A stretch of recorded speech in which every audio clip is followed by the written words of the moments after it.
Well, mixed reaction and heated debate continues following the announcement of President Biden's student loan forgiveness plan. Supporters see it as a much-needed financial break, but critics say it's not fair to those who did pay back their debt or never had them in the first place. Stacey Reichert has more.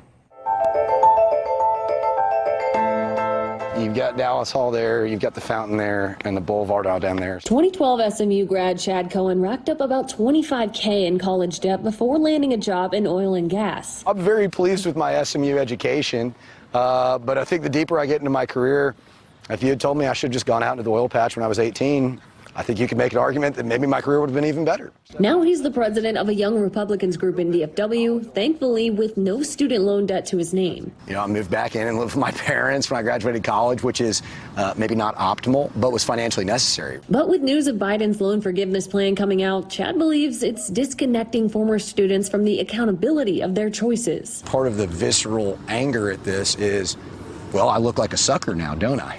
That doesn't look like a very smart thing to have done. And when you feel like I repaid my debts and maintained my obligations and now I look like a fool, well, that's going to make people upset.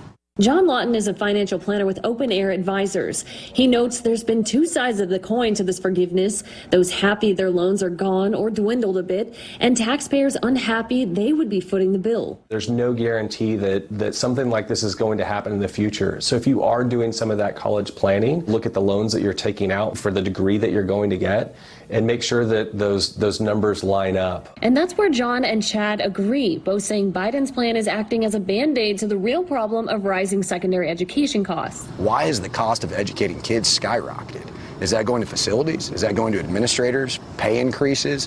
While Chad doesn't fault those happy with this loan forgiveness, he wants them to know this isn't a free ride. I think that you should feel that there is some obligation to hopefully repay that, right? To think in terms of how can I contribute to this country beyond just pursuing my passions.